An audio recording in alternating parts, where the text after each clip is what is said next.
Hi, here's another video. I've got this Kingsong S22 unicycle, electric unicycle, and as you can see here, the unit's fallen apart. The suspension bolt came out on the one side of the suspension arm.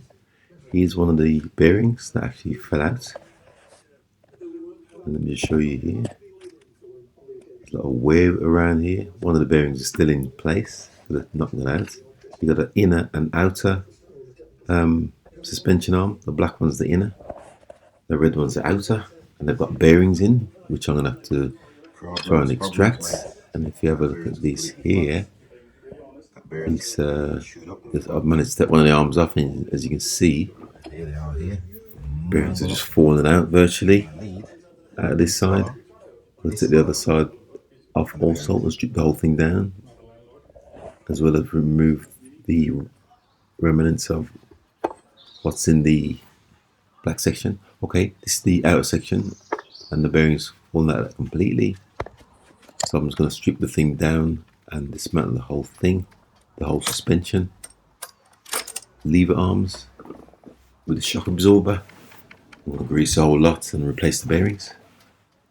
You can see here, and this shaft's bent at the top. So this is how I knock the old bearings out. Just got to drift in the side here and just knock the old bearing out. Let me just show you here. This is from the right hand side. As you can see, the bearing hanging out there. There's two bearings which fit inside, and I've just managed to get that one out there. That's what it looks like with the bearings removed. And let me just show you here. Here's all the parts I've got removed with the bearings removed from the outside, and it's the inner suspension lever. And it's gonna, I think it's been rubbing at some stage against each other. So what I'm going to do, give it a bit of a spray just to make it look a little bit more decent. And whilst I'm waiting for that to dry, I'm managed to find a set of bearings for $8.99. And let me just show you the dimensions which I measured. They're 19mm outer and 10mm inner and 5mm thick. It comes with a pack of 20. I've ordered them, and here you can see they've arrived. It's just a matter of fitting them to the inner and outer suspension lever arms. That's one of the bearings there, one of the new bearings. So what I'm going to do, I'm just going to put a bit of grease around the housing where the bearings go, and let me just wiggle that around and show you. Circle that around, because I'm going to press the bearings into this section here, both of them. I'm just going to use a nut and bolt and washer to press them in. I haven't actually got a press tool as such that can fit in here. You can see I'm just using normal washer nut and bolts, and just a matter of lining the bearings up correctly. Let me see, just tightening up manually. And once I've got everything nice and straight how I want it here, it's just a matter of getting a spanner on it and tightening it down, squashing both bearings in. You can see both bearings are going in there. I'll speed this section up because just to shorten the video. Okay, let me just speed this section up. So that's one of the outer lever arms, suspension lever arms. You can see there. Both bearings are in. Let me get a little close up of that. You can see the both bearings pressed in. And this side is where the main bolt goes in from the outside. Just got to do the same with the inner suspension arm, the black one. Just going to press the bearings in like so. As you see, let me just undo this nut and show you. Like so, I've not used a press, I've just used a couple of nut and bolts and a washer just to press the bearings in with a bit of grease. And you can see there, that's that two bearings, as you can see there, fully pressed in. And I've had to do this on both sides. Give me some of this grease. You see there, that's the two bearings pressed in. And then now it's just a matter of reassembling the unit. I'll just put a bit of grease around here, put the main bolt through the outside,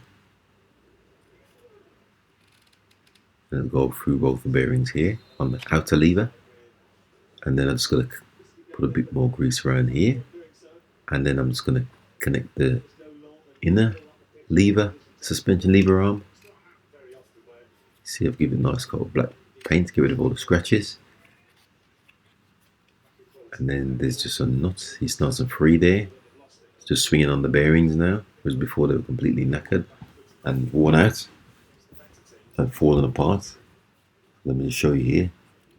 It's a nice swing on it, so that should be fine. So I'm just going to put another bit of grease around here and then fit the retaining nut, which holds the outer and the inner suspension arm levers together, and just tighten up the nut.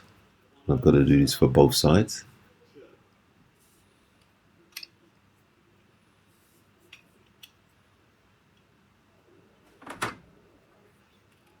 You can see there, moving nice and free now, and tight as well. And then I'm just going to put a bit of super glue on the end of the thread so it doesn't undo, so it doesn't unravel. It's a locking nut anyway, nylon lock nut, so it should hold. Just extra measure. This is the unit complete. I'm just going to fit it all back to the Unicycle tomorrow. I've built it up.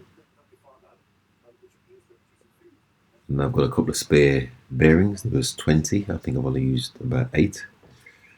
Okay, so this is the unit. Next day, I'm just going to assemble it, and I'll do that lively.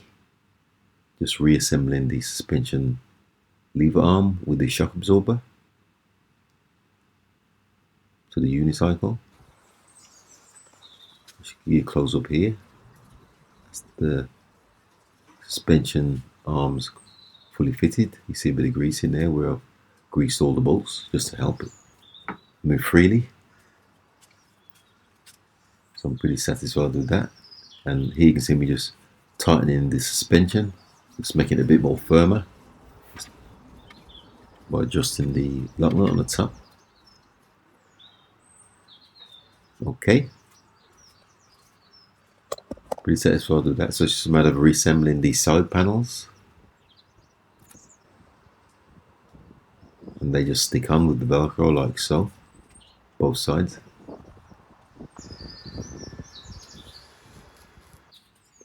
Okay, just get it off the bench, and what I'm going to do is just test the suspension. This is not my Unicycle.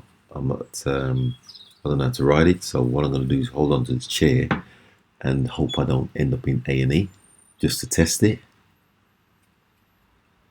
So what I'm going to do is just grab onto these.